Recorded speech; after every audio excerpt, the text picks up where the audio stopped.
샬롬 샬롬 샬롬 샬롬. 하나님 사랑합니다. 여러분 주 안에서 사랑합니다. 93편의 시편, 주님이 다스리신다. 1절에 보니까 그렇게 말씀하죠. 야훼께서 다스리시니 스스로 권위를 입으셨도다. 야훼께서 능력의 옷을 입으시며 띠를 띠셨으므로 세계도 견고히 서서 흔들리지 아니하리로다. 야훼여, 큰 물이 소리를 높였고 큰 물이 그 소리를 높였으니 큰 물이 그 물결을 높이나이다. 높이 계신 야훼의 능력은 많은 물소리와 바다의 큰 파도보다 크니이다. 야훼여, 주의 증거들이 매우 확실하고 거룩함이 주의 집에 합당하니 여호와는 영원 무궁하시리이다. 아멘. 93편은 창조주 하나님께서 온 세상을 다스리심을 찬양하는 시입니다. 첫 구절이 강력한 메시지죠. 주님이 다스리신다. 야훼께서 다스리시니 오늘 제목이기도 합니다. 하나님은 천하 만물을 다스리시고 그의 나라는 영원하다고 이렇게 노래하죠. 주님이 다스리시고 위엄을 갖추시고 능력의 허리띠를 띠시고 또한 다스리신다. 그러므로 세계도 굳건히 서서 흔들리지 아니한다. 주님의 왕위는 예로부터 견고하게 섰으며 주님은 영원전부터 계십니다. 2절에 또한 이렇게 고백을 하고 있습니다. 세계를 심판하시는 주여 일어나사 교만한 자들에게 마땅한 벌을 내리소서. 94편에도 계속해서 그렇게 말씀하고 있죠. 93편 오늘 본문 2절에도 주의 보좌는 예로부터 견고히 있었으며 주는 영원부터 계셨나이다. 야훼여, 큰 물이 소리를 높였고 큰 물이 그 소리를 높였으니 큰 물이 그 물결을 높이나이다. 높이 계신 야훼의 능력은 많은 물소리와 바다의 큰 파도보다 큽니다.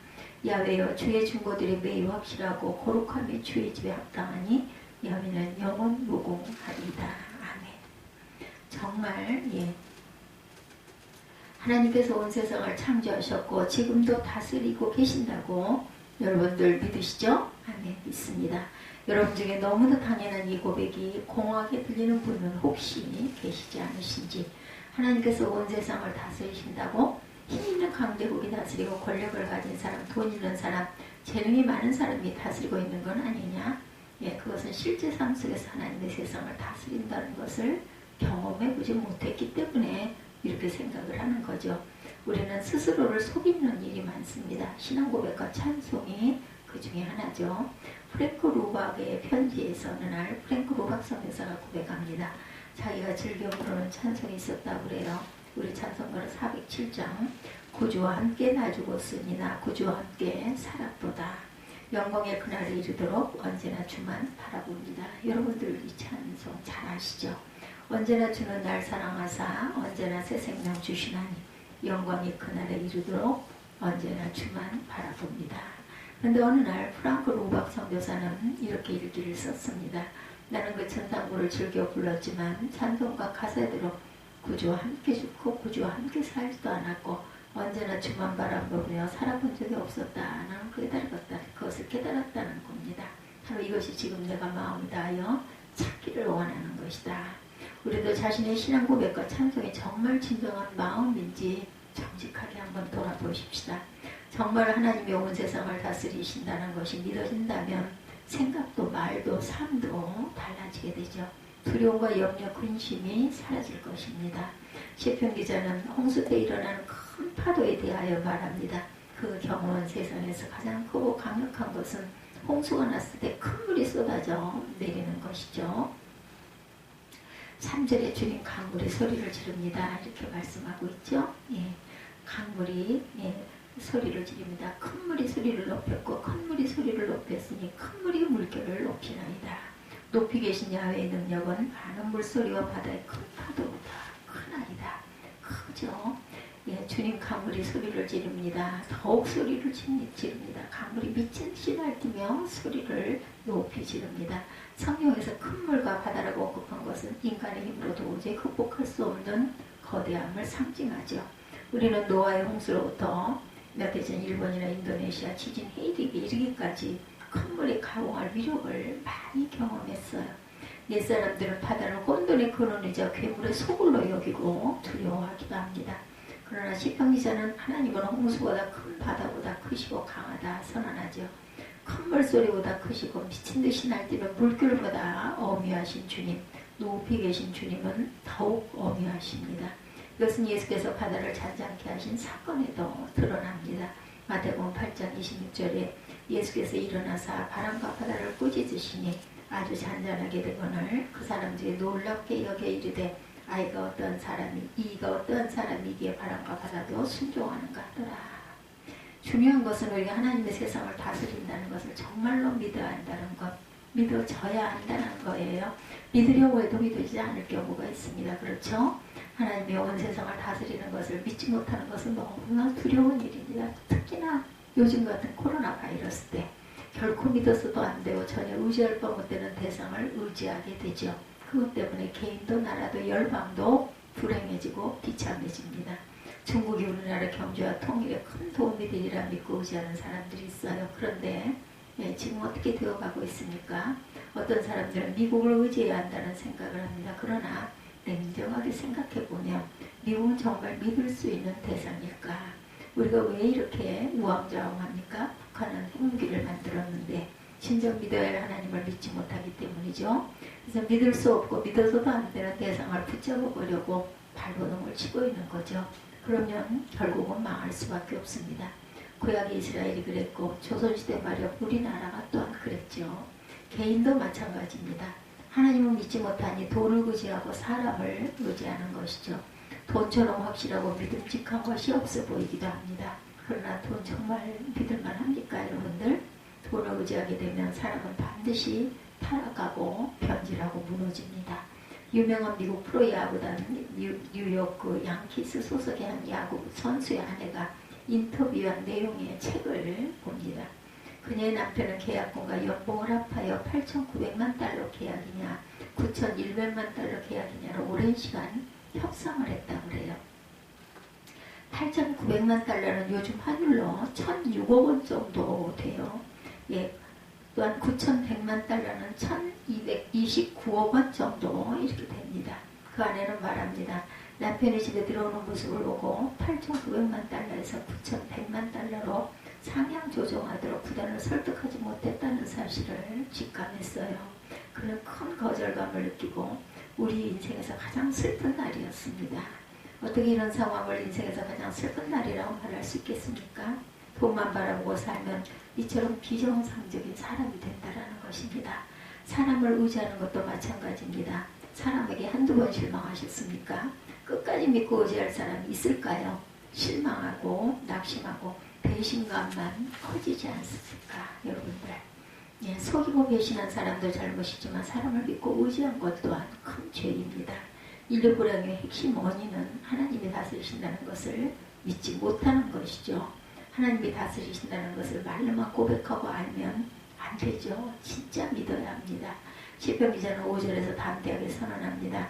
주님의 증거는 견고하게 서 있으며 주님의 집은 영원히 거룩함으로 단장하고 있다. 그러나 여전히 답답한 분들이 있을 것입니다. 정말 하나님이 온 세상을 다스린다는 증거가 견고합니까? 많은 사람이 하나님이 다스리는 것을 체험하지 못하고 있습니다. 이유는 하나님께서 지금 세상을 어떻게 다스리는지를 알지 못하기 때문이죠. 하나님은 뒷짐지고 우리가 사는 세상을 가만히 지켜보기만 하시는 분은 결코 아니십니다. 통치하시는 방식이 특별하기 때문에 깨닫지 못할 뿐이죠. 하나님께서 세상을 다스리는 방식은 강대국이나 세상 권력자나 소위 갑질하는 이들과는 전혀 다르다는 것. 하나님께서 세상을 다스리는 방식은 성육신을 통해서 통치합니다.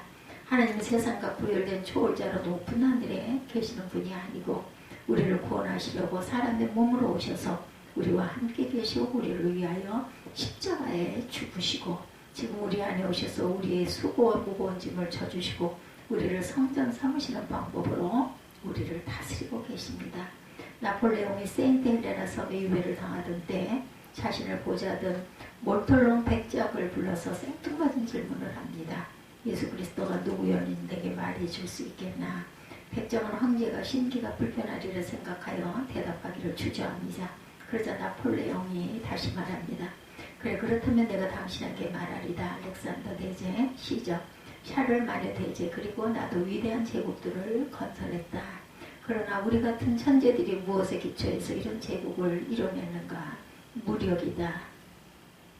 그렇지만 예수만이 자신의 제국을 사랑에 기초해서 세웠다. 그리고 바로 오늘날까지 수백만 명의 사람들이 그를 위해서 죽고 있다. 영웅이란 이들 모두는 사람이다. 나도 사람이다. 그러나 예수 그리스도는 사람 이상이었다. 나는 수많은 사람들에게 열정적 헌신을 일으켜서 나를 위해 기꺼이 죽기까지 하도록 만들었다. 그러나 그렇게 하기 위해서 반드시 그들 앞에 나타나야 했고 말하고 외쳐야 했다. 내가 사람들에게 말하면 그들의 심장에 헌신의 불꽃이 타오른다. 그러나 그리스도는 인간의 마음을 보이지 않는 높은 세계로 고양시킴으로 이 일을 이루어 내실 수 있었다. 1800년의 시간과 공간의 장벽을 뛰어넘어 그분은 어떤 사람도 성취하기 어려운 요구를 하신다. 그것은 철학가가 친구들에게 부탁했고 아버지가 자녀들에게, 신부가 신랑에게, 사람이 자기 형제에게 요구했지만 이루지 못한 것, 곧 마음을 달라는 것이다. 그런 인간의 마음을 전적으로 자신에게 바치도록 요구한다. 그리고 그 요구는 즉시 수용된다. 놀라움을 따릅니다. 그를 신실하게 믿는 모든 자에게는 그를 향한 놀라운 사랑이 있다. 이런 현상은 설명이 불가능하고 인간이 가진 창의력의 범주를 훌쩍 뛰어넘어선 것이다. 엄청난 파괴자인 시간조차도 이 신성한 불꽃을 소멸시킬 수도 없고 그 힘을 고갈시킬 수도 그 범위를 축소시킬 수도 없다. 내게는 이것이 가장 충격적인 사실이다. 자주 이 생각을 했는데 결국 나는 예수 그리스도의 신성을 인정하고 고백할 수밖에 없네. 나폴레옹이 깨달은 것은 예수 그리스도는 힘으로서가 아니라 십자가와 성령으로 우리의 마음을 얻음으로 세상을 정복하셨다라는 겁니다. 이것이 하나님께서 지금 세상을 다스리는 방식입니다. 하나님이 온 세상을 다스리신다. 네, 주님은 지옥에 갈 수밖에 없는 저와 하나 되시고 저를 대신하여 죽으시고 지금 제 안에 와 계십니다. 제가 증인입니다. 여러분들, 그리고 저를 당신의 종으로 삼으셨습니다. 아주 상처투성이 그리고 험투성이 아주 그 못된 저 같은 인생을 하나님께서 붙드셔서 마음을 사랑을 주시고 제가 하나님을, 예수님을 사랑하게 만드셔서 세우셨습니다. 여러분도 하나님이 다스린다는 증인이시죠? 모두 다 증인된 삶을 살고 계시는 줄로 믿습니다.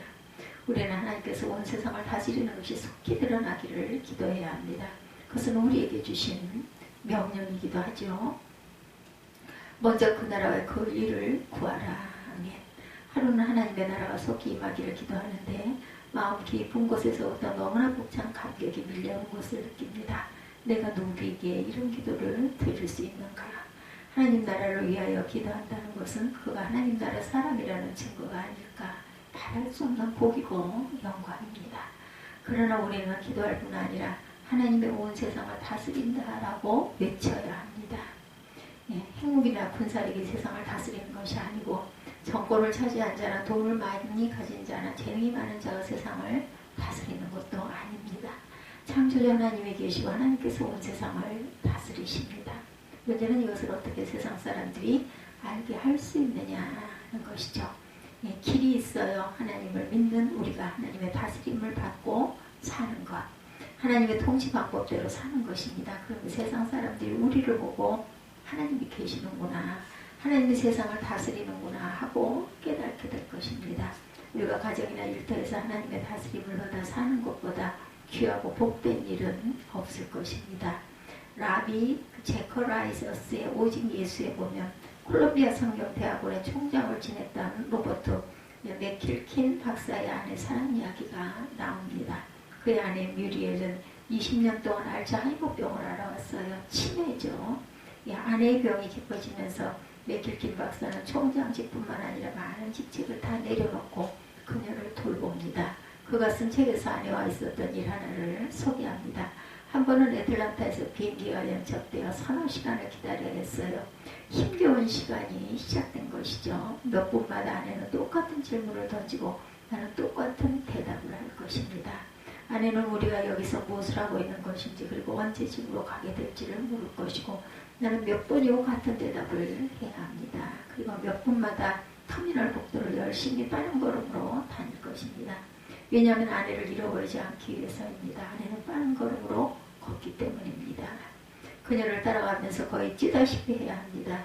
한 매력적인 여성이 우리 건너편에 앉아 컴퓨터로 열심히 작업을 하고 있었습니다. 아내와 한바탕 터미널 복도를 걷고 왔는데 그녀가 컴퓨터에서 눈도 떼지 않은 채 무슨 일을 합니다. 나에게 무슨 말을 한 것 같지만 알아들을 수가 없었어요. 우리가 계속 움직였던 것 때문에 항의를 하는 것인지 모르겠다는 생각이 들어 사과하려고 물었습니다. 무슨 말씀이신가요? 그러자 그녀가 나고자 혼잣말을 했어요.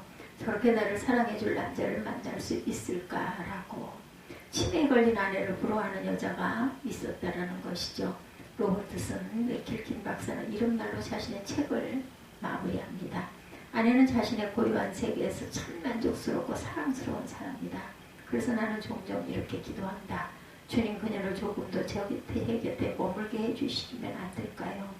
예수께서 그녀를 부르신다면 나는 그녀의 고요하고 아름다운 자취를 얼마나 그리워하게 될까. 물론 내 마음이 어려워질 때도 있지만 자주는 아니다. 그건 말이 안 된다. 게다가 나는 그녀를 돌보는 것을 좋아한다. 그녀는 나의 소중한 사람이다. 여러분, 로버트 맥길슨 박사의 아내를 향한 사랑 이야기를 듣고 어떤 느낌이 드십니까? 이것이 남편은 아내를 사랑하라. 남편이 아내의 머리라는 의미이고 하나님께서 우리를 다스리는 방식이십니다. 하나님을 믿지 않는 세상 사람들에게는 책에서 읽어지는 신앙의 미인이 필요한 것이 아니고 가정이나 동네 직장에서 정말 하나님의 통치를 받는 사람을 만나는 것이 필요합니다. 여러분 주위 사람들은 하나님께서 여러분을 다스림을 알고 계십니까? 여러분의 자녀들은 여러분이 하나님의 다스림을 받는 사람이라고 증언해 줄 수가 있을까요? 우리가 교회로 모인 것은 그저 예배를 함께 드리려는 것만은 아닙니다. 하나님이 다스리는 공동체를 이루려는 것이죠. 방송국 기자들이 어느 교회에 가서 한 달간 함께 지내고 난 뒤에 이 교회는 정말 하나님이 다스리시는군요. 할 수 있는 교회를 세우자는 것입니다. 이것이 저와 여러분이 해야 할 일입니다. 우리가 약해도 상관없어요. 미련해도 가진 것이 없어도 아는 것이 없어도 천해도 멸시받는 자라도 상관없습니다. 하나님께서는 오히려 그런 사람을 택하신다라고 하는 거죠. 우리에게 필요한 것은 오직 순종입니다. 그것이 우리가 살고 세상에 사는 길이죠. 여러분 모두 24시간 하나님을 바라보며 하나님의 통치 안에서 살게 되시기를 주님의 이름으로 축복합니다. 기도하시겠습니다.